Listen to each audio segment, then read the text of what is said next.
जिस तरह से उनके और पिछले साल भर से आप देखिए जिस तरह से उनके औरों में गिरावट आई है, किस तरह से उनके ऊपर रहीसी तरीके से रहने का हुआ है, शराब कांड हुआ है, दूसरी चीजें हुई है, तो निश्चित रूप से कि पब्लिक सब चीजों को समझती है। पब्लिक भले ही सीधा रिएक्ट नहीं करे उसी टाइम पे, पर जब वो उसको वोट देने का अधिकार आता है, जब उसको वोट देने का मौका मिलता है, तब वो अपना उसको रिफ्लेक्ट कर ही देती है। और भी प्रतीक जी कह रहे थे 15 साल बहुत देखा होगा, जब महिलाओं को फ्री सफर दे दिया जाए बस में करने के लिए, जब घर में आने वाली बिजली हर किसी के लिए मुफ्त हो जाए, जब घर में आने वाला पानी, पीने का पानी अगर मुफ्त हो जाए, सारी चीजें अगर फ्री में मिलने लग जाए, तो किसे बुरी लगती है?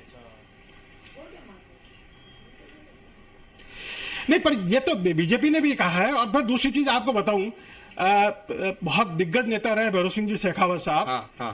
उनके टाइम पे, मैं आपको एक उदाहरण के रूप में बता रहा हूं ये बात, उनके टाइम पे अंत्योदय और कुछ चीजें उन्होंने बिल्कुल सिस्टमेटिक कर दी थी कि आप ये नॉर्म्स पूरा करोगे तो आपको ये फायदा मिल जाएगा। जो भी जिस तरह से विकास की जो एक बिल्कुल इबादत उन्होंने लिख दी थी तरीके से, उसके बाद भी जो नतीजा है वो नतीजा है कि बीजेपी की सरकार को मेजोरिटी नहीं मिली। हाँ। उनका एक रिएक्शन था, अनौपचारिक रिएक्शन था कि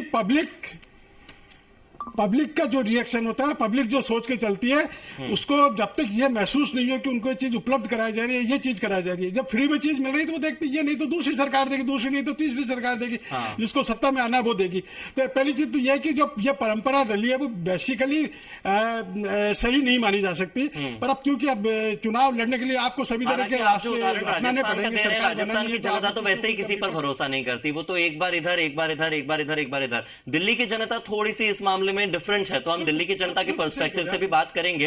मैं आपके पास लौट कर आऊंगा, आप लोग मेरे साथ बने रहिए। वरिष्ठ पत्रकार राजेंद्र शर्मा जी मेरे साथ जुड़े हुए हैं, कांग्रेस प्रवक्ता प्रतीक सिंह जी हैं, नरेंद्र कटारा जी हैं बीजेपी प्रवक्ता, वो भी लगातार जुड़े हुए हैं, एसपी सिंह सेंगर जी बीजेपी का पक्ष रख रहे हैं, मेरे साथ यहाँ पर मौजूद हैं। एसपी जी आप भी बने रहिएगा, और प्रोफेसर ललन प्रसाद राजनीतिक विश्लेषक हैं, सर आप भी मेरे साथ बने रहिएगा। चंद्रश्री और हम लौट कर आते हैं, कुछ और अपडेट्स लेकर आएंगे आपके पास। रुकते हैं छोटे से ब्रेक के लिए।